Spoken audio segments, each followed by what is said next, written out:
Я бы хотел рассказать сначала по 31 число, по 1 число февраля, что произошел инцидент ДТП. И 31 по 1 число я поздно приехал домой. Утром, 4 утра 1 числа я приехал. И после в 7 проснулся, чтобы довести брата и Денежку на работу.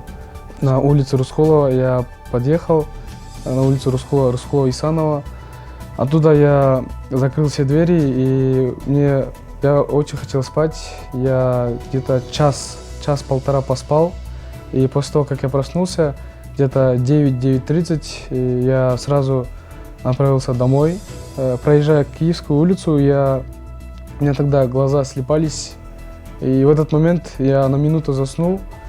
И я проснулся от того, что после того, как я врезался в машину, после того, как я врезался, я ничего не мог предпринять, потому что я был в состоянии шоке был и ничего не мог предпринять. После этого меня забрала скорая, и поехали в больницу.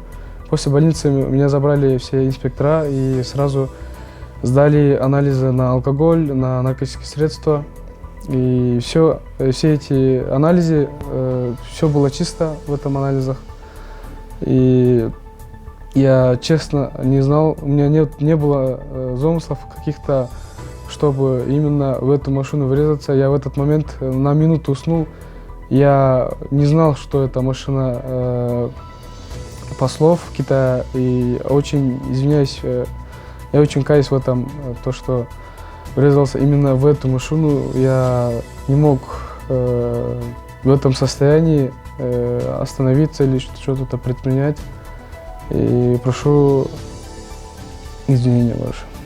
Мы приносим свои извинения, что мой сын заснул. Он это не намеренно. Прошу извинения.